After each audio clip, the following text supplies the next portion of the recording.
fuentes. Becker, que es un profesor sociólogo norteamericano, que escribe un libro súper simpático, fácil de leer, se los voy a mandar a través de Lenca. Se van a divertir un poquito porque él cuenta sus experimentos con sus alumnos sobre esto de los hábitos de escribir y tal. Es una lecturita medio fácil y simpática para los que tengan interés. Luego la Alison Spedding, que siempre nos va directo a la vena, y aquí también va a ir a la vena, y yo la uso mucho. Porque yo creo que la manera, digamos, de abrir esta senda, este camino de obstáculos, es mirar la plena, ¿no? O sea, es importante. Entonces yo la uso a la Alison. Porque además la Alison, la Silvia, la María, son mujeres que hablan lo que muchos no podemos decir. Entonces, las usamos. Y Rafael Archondo, que es un comunicador social, o sea, ¿no? Durante un buen rato el Rafael Archondo se ocupó de este tema. Entonces tiene unos textitos escritos y tiene este que se llama Manual de Escritura para PhD ignorantes. Pues ahorita vamos a ver cómo se llama.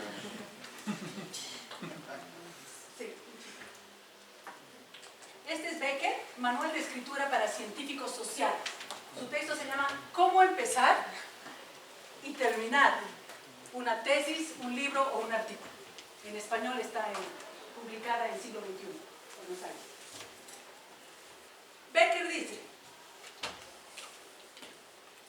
hace una diferencia entre los problemas personales y las cuestiones públicas de la estructura social.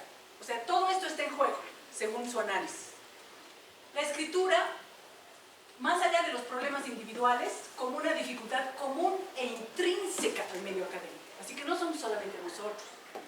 O sea, esta es una mirada al mundo académico. Ya hemos hablado un poco de eso.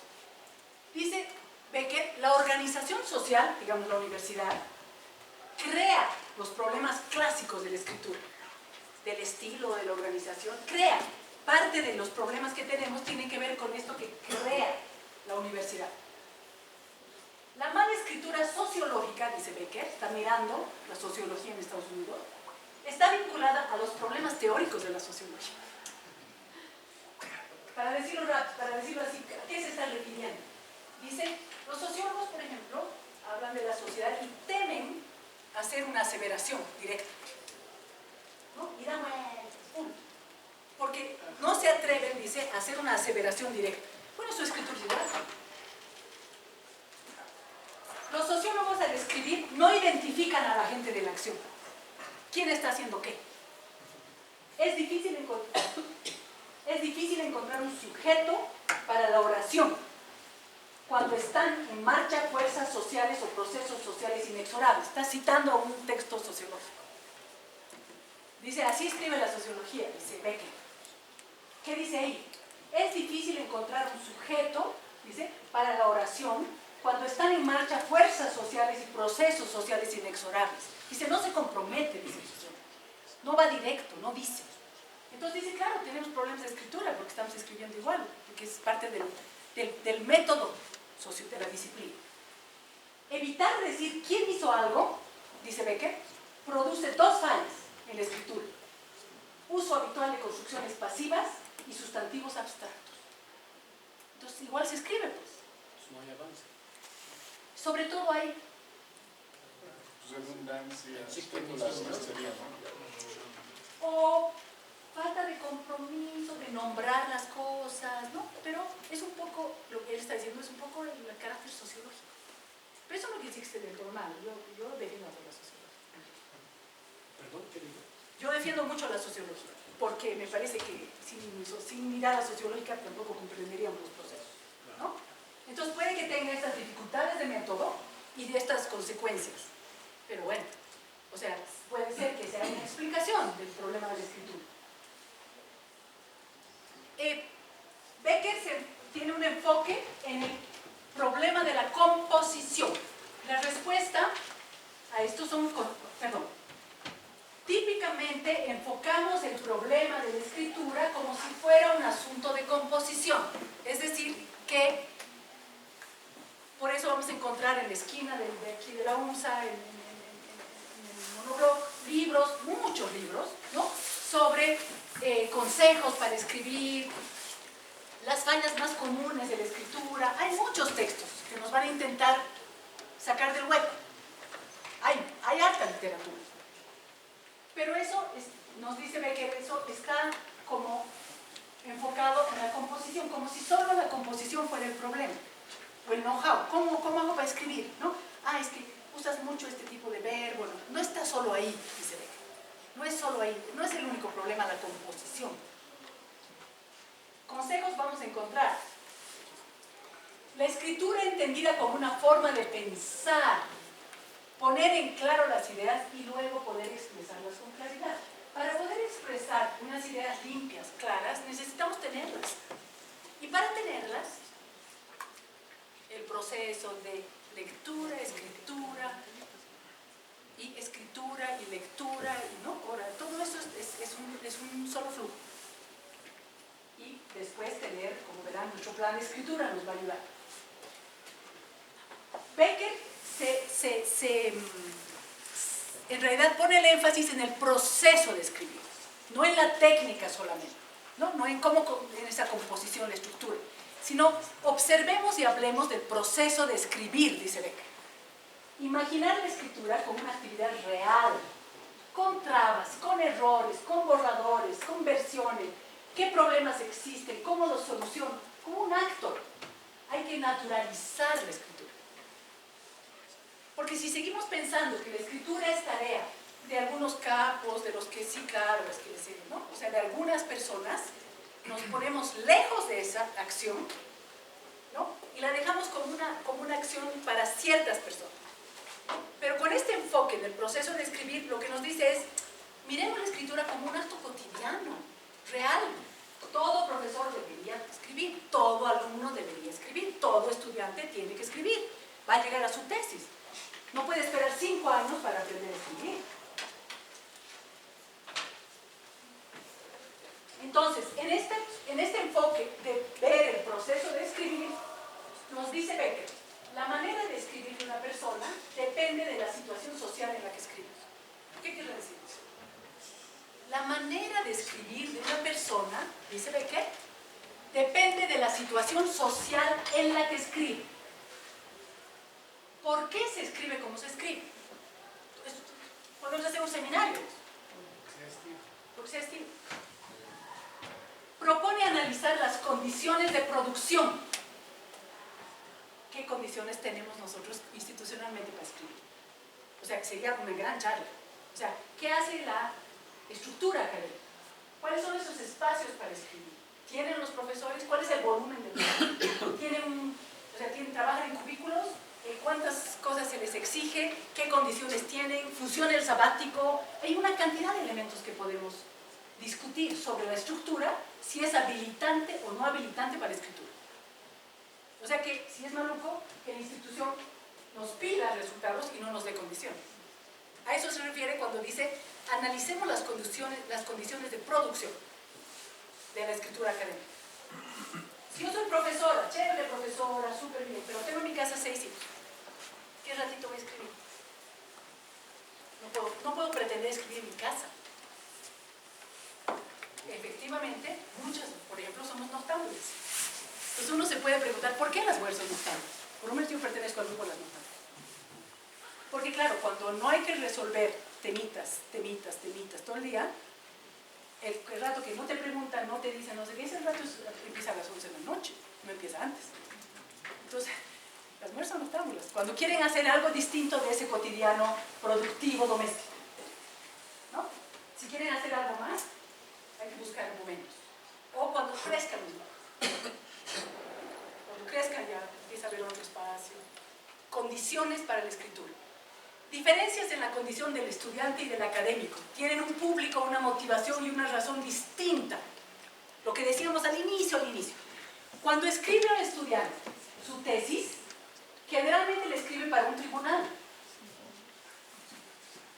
Es bien importante tener eso clarísimo. ¿Para quién escribe? Entonces, la tesis la escribe el estudiante para un tribunal, pero igual le tiene que persuadir de la fuerza de sus argumentos. Exactamente, no es diferente. Igual tiene que persuadir, tiene que escribir bien, fluido, bien, persuasivo, con contexto, con historia, ¿no? Para hacer comprender lo que se quiere decir. O sea que igual quiere persuadir a sus... y de la fuerza de sus argumentos. Si el documento te exige trabajo de campo, tengo que demostrar que yo trabajo de campo, ¿no? Porque no voy a poder persuadirle a mi jurado que con una historia de vida o con una entrevistita voy a llegar a semejantes conclusiones. Eso en las ciencias sociales. El estudiante tiene un público, una motivación, quiero titularme, quiero que mi tribunal acepte mi tesis, que es distinta que para qué y por qué escribe un docente. Completamente distintas son las razones, pero todos tienen un público. Las monografías en pregrado, dice, suelen ser escritas un día antes, los estudiantes, sin tiempo para editar. El texto, el documento queda solo en manos del docente porque no les preocupa mucho, porque es para el docente nomás pues, el trabajo. El trabajo que me pide mi docente es solo para él. Es bien distinto de hacer mi tesis, es súper distinto de hacer otro texto. Es solo para el docente. Porque además si mi docente ni lee, obviamente, si ni lee, ¿a qué voy a...? No es tanto afirmar eso. No, pero existe. Sí, pero No es generalizable tal vez. no es generalizable. No es generalizable. Sí, esa es otra charla, digamos, está bien no generalizar, pero está bien, digamos, sabemos que también existe, ¿no? Pero aquí el punto es que, fíjense que el estudiante se pega el trabajito un día antes, porque solo tiene un lector. Y a veces no está, no va a leer el lector, su profe. En cambio, el trabajo publicado no es para un solo lector, es para una comunidad. Los trabajos de posgrado deben estar más sustentados, son más extensos, no pueden ser escritos un día antes, ¿no? Van a ser evaluados por pares, hay un público para los trabajos de posgrado. En fin, son diferentes espacios de la academia. Y aquí nos pregunta, Becker nos pregunta, ¿cómo escribe cada uno de nosotros, cada una de nosotras? Y hace este ejercicio con sus alumnos. Les pregunta cómo escriben. ¿Escriben directamente en la compu o primero en papel? Cada persona tiene otra manera. Hay gente que se graba, hay gente que escribe un montón de cositas, hace resúmenes. ¿Parte de un esquema o cómo le va saliendo? Pregunta Becker. ¿Cómo escribe cada uno de nosotros? En algún horario en especial, sí, acabo de decir de noche máximo si puedo, ¿no? Otros dirán, no, yo soy en la mañanita, me levanto 4 porque es cuando estoy más lúcido y a esa hora leo, escribo. En la noche estoy muerto. Son metabolismos, son prácticas. En algún lugar especial, yo leo en la cocina, calientita, porque en el living me muero de frío, mi cuarto es horrible, o ronca mi marido, o las guaguas no sé qué, no sé, pero hay un lugar en el que puede ser que hay. O alguien puede decir, yo no tengo dónde trabajar en mi casa, realmente. O sea que si llego a escribir, estoy en mi oficina, en mi cubículo, en la U, me quedo, no sé. Pero es una pregunta bien válida para dónde escribo, qué condiciones. Y lo interesante es que él pregunta a sus alumnos y llega a determinar rituales previos a la escritura. Yo, profe, ordeno primero tónicas antes de escribir. Ordeno bien mis libros, pongo así una cantidad de rituales. Y Becker les dice lo que estás evitando en la escritura. Becker les dice, claro, es que es difícil confrontar con la página vacía o con la computadora. Ya, tienes el tiempo, ya llegó a las guaguas, ya has subido, ya has bajado. Y hay un momento que tienes la página vacía. ¿Qué haces? Entonces, esos rituales suelen ser, dice Becker, de procrastinación. El jueves, no, es que el fin de semana me voy a Cochabamba, voy a volver, y justo ahí tengo 2 días, entonces, no.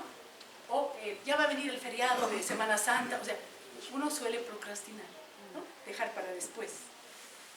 Según Becker, esa es una expresión de no confrontarse con la página vacía. Bueno, esta es la sociología que hace Becker sobre las condiciones en las que escribimos.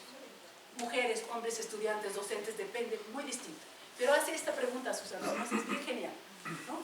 Si tuviéramos tiempo, podríamos hacer esa pregunta. Yo hago esto con los alumnos también y reímos un buen rato también, porque ahí viene, no, profe, yo escribo, yo aquí, ¿no? Yo en la cocina, yo sí, es verdad, yo solo primero hacer un sándwich, otro sándwich, 3 sándwiches. ¿Hay alguna preparación previa? Ordenar escritorio, atender la casa, terminar tareas, devolver llamadas, en fin, todo el mundo tiene sus pautas. Sí, pues, la escritura puede ser vista como un problema, ¿no? Y como un problema crónico. Puede ser crónico también, en algunos casos. Hay síntomas neuróticos que pueden entenderse como rituales. Ahí cita a Malinowski, ¿no? Por esta ritualidad. Pero dice, hay asuntos crónicos que enfrentamos con el tema de la escritura. Hay miedo, por ejemplo, a no poder organizar los pensamientos. Hay un miedo a escribir algo que esté mal. Hay unas inseguridades a la hora de escribir. La mejor manera, ya hemos leído eso, ¿no? Que nos decía que eso que no escribimos. Ahora, esto es hablar del proceso de escritura, pero ¿cómo vamos a hablar de la edición, profe, si todavía no hemos escrito nada? Es que en esta comprensión de leer, escribir, pensar, la edición es parte de la escritura, es irme leyendo todo el tiempo. O sea, nosotros somos nuestro mejor vigilante, debemos ser nuestros mejores editores, primeros editores, porque según estos autores, la reescritura es lo mejor que se puede hacer. Es escribir permanentemente, revisar, mejorar, ¿no? Esta es una manera de escribir. Él dice, cuando yo hablo de estos trabajos, de estos temas, mis alumnos piensan, el profe seguro que de un plumazo escribe todo, pues capísimo, ¿no? Conoce los problemas, habla bien, y seguro que se siente, de un plumazo escribe. Mentira. O sea, los grandes novelistas también tienen 1, 2, 3, 4 versiones de lo que escriben. Porque ese es el proceso real. Tal vez hay algunos genios que escriben, debe haber, ¿no? Pero el proceso más común es siempre de permanente reescritura. Entonces, dice, los buenos escritores lo logran en el primer intento, deben haber algunos, no es lo común. El problema de la escritura rápida, de la noche antes de entregar, es típicamente que no esté editado el trabajo. Así como cuando nos mandan malos trabajos los alumnos. Entonces, tener una escritura o escribir sin una buena edición, es muy bueno tomar en cuenta la edición de los profesionales, ¿no? Es útil, porque nos aclara nuestras propias ideas. Un buen editor trabaja muy apegado al autor o a la autora. Yo estoy defendiendo mi asunto por mí. Yo soy editor. Es decir, ¿por qué es importante la edición?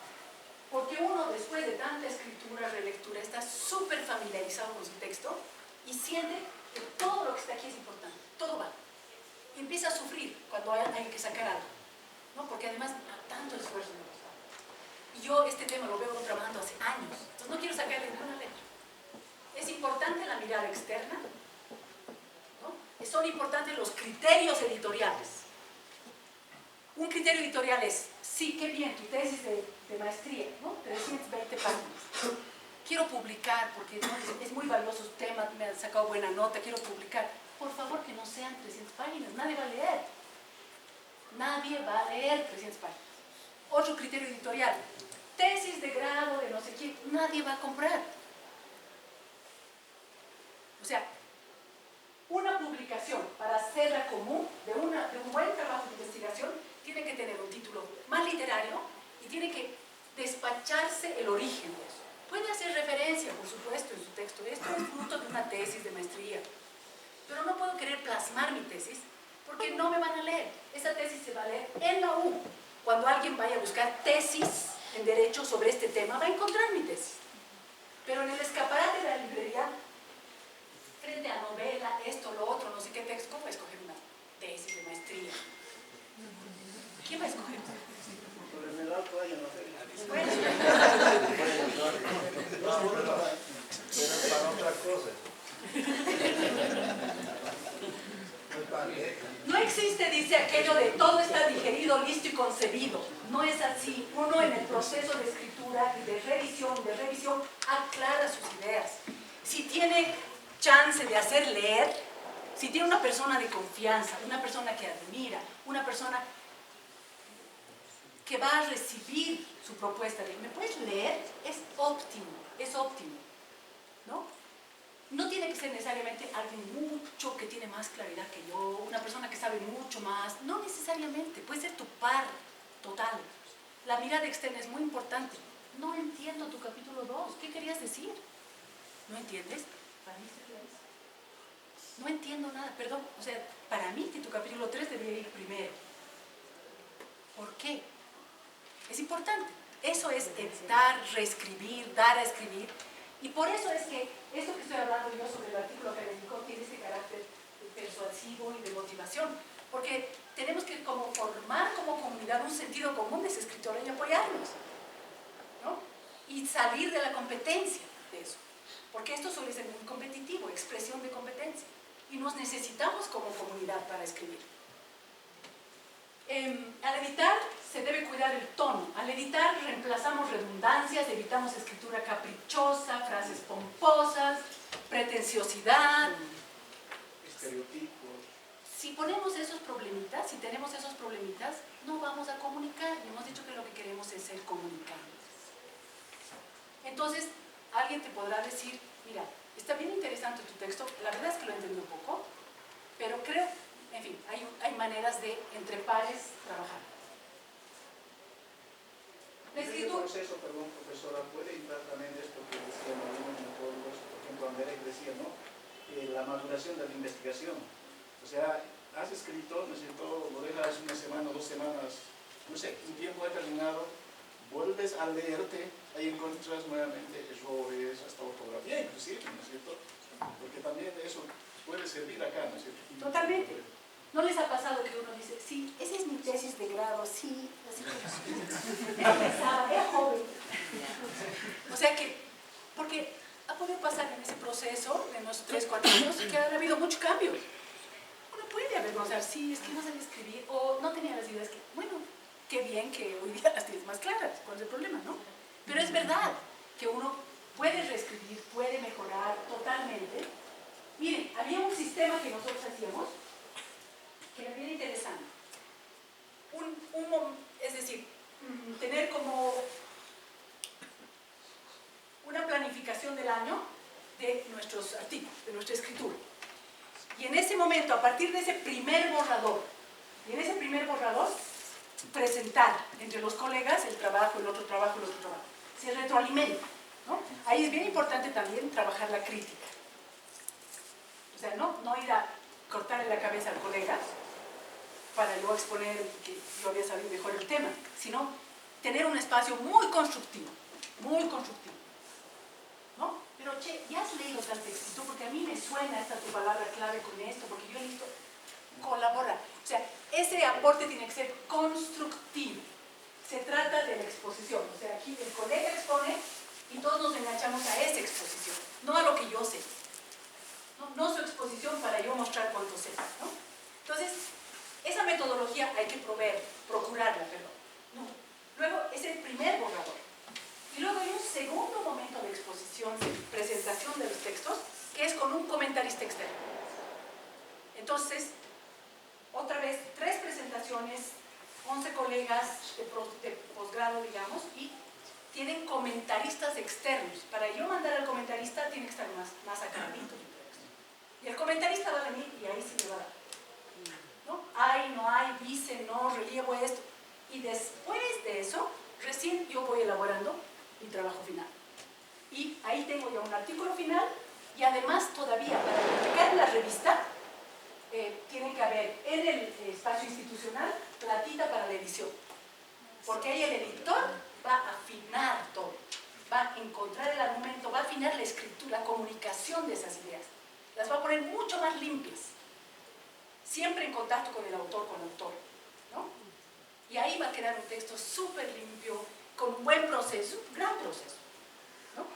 Y eso retroalimenta es decir, hace construcción de capacidades, o sea, de ánimo, me habilita para el siguiente artículo, es un buen proceso, muy formativo. No importa, dice, se escribe en etapas, dice Becker. Hay un primer borrador cuyo objetivo es simplemente poner ideas por escrito. ese primer borrador es poner tus ideas. A ver, ¿qué dice? Como cuando le pedimos su primer perfil de tesis a nuestro alumno, ¿no? Es como le pedimos el primer perfil de tesis, o sea, es punto de arranque. No importa la falta de coherencia de ese primer borrador, lo importante es poner ahí las ideas. Claridad del estilo pulido es para la última etapa. O sea, ¿no? Ahorita nos importa obtener las ideas en el primer borrador. Recoger de qué vas a hablar. Nuestro alumno, hasta que no tiene un problema de investigación, da vueltas y vueltas y vueltas. Es lo mismo estamos diciendo. Analizamos ese borrador, tomamos apuntes, vemos su contenido, trazamos lineamientos para el segundo borrador. Entonces hay muchos mecanismos para trabajar en apoyo colectivo también, como lo que les decía. Ahora sí, me paso al Allison, que nos va a dar.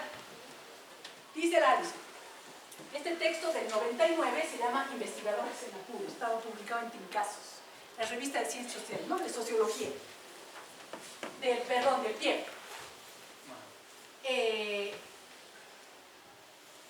Investigadores en Apuros.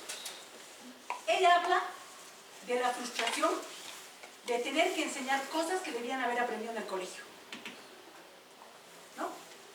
Habilidades básicas, dice, de lectura y redacción. O sea, dice Lars, estamos en la universidad, ¿qué lata? O sea, tenemos que lidiar con asuntos que debían estar resueltos en la escuela. Dice, hay unas idiosincrasias habituales en la labor académica, actitudes y conductas intelectuales. Hay unos hábitos, ¿no? Se está tomando obviamente el término de doctrina.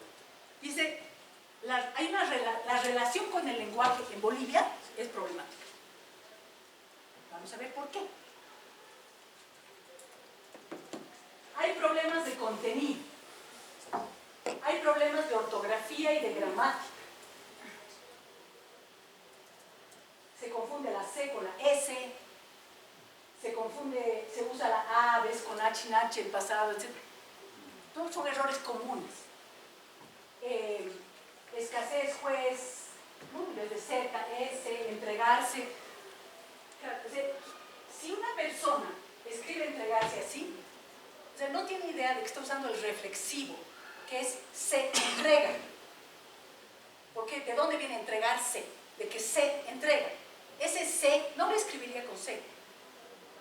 Entonces, no hay una relación ahí de la gramática, porque la gramática, otra vez, las profesoras hablan de gramática, ¿no? O la gramática, yo voy a ser ingeniero, ¿qué tengo que hacer con la gramática? Yo voy a ser ingeniero. O sea, es harina de otro costado, ¿no? No me relaciono bien con el lenguaje, porque parece inferior, parece una herramienta que no es. Yo voy a ser abogado, ingeniero, médico. ¿Qué tengo yo que hacer con la gramática? Es que hagan los que van a estudiar ciencias sociales, digamos, ¿no? Hay problemas de puntuación, uso excesivo de la coma, uso deficiente del punto, oraciones muy largas. Está hablando en general, es un diagnóstico. Han hecho en el pie eso. El Mario Yapu también es parte, y la Rosana Barragán son parte de ese momento de diagnóstico bien interesante. Hay varias publicaciones.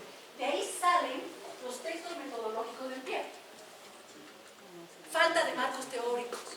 El texto de Mazurek, que se llama Espacios y Territorios, o sea, cualquier escuela en el mundo de geografía tiene una larga discusión sobre espacio, territorio, lugar. Pero la geografía en Bolivia no, porque tenía otro enfoque la formación geográfica en Bolivia. Entonces, no había, porque carecíamos de un marco teórico para trabajar esa geografía más social, ¿no? Entonces, ahí, por ejemplo, le encargan Mazurek, que escribe en Espacios y Territorios, y es un texto súper importante metodológico para un montón de gente que trabaja hoy día, como yo, en temas urbanos. Y escriben dos textos importantes, ¿no? Ese grupo. Está ahí el Rapo, está el Achondo, está la Rosana Barragán, está Yapu, está el Tom Cruise, hay mucha gente que está pensando las ciencias sociales y el PIEB les manda a escribir estos textos metodológicos, ¿no? O sea, en un momento el PIEB es una instancia de formación de investigadores, ve los vacíos y produce unas herramientas metodológicas, porque lo que nos falta es método. Entonces, en general, Allison dice hay problemas de contenido, de ortografía, de puntuación, Mala ordenación de las oraciones, mala vinculación de las ordenaciones. ¿Desde dónde están mirando esto la ANIS? Esta es su escuela inglesa, pues, o sea, no es, ¿no? O sea, está mirando, está comparando esa relación con el lenguaje. ¿Cuáles son las razones? El bilingüismo, se pregunta ella, y nos manda al diablo. Dice no. O sea, cuando una persona dice, para mí, dice la Alison Spitzer, decir que estos problemas estructurales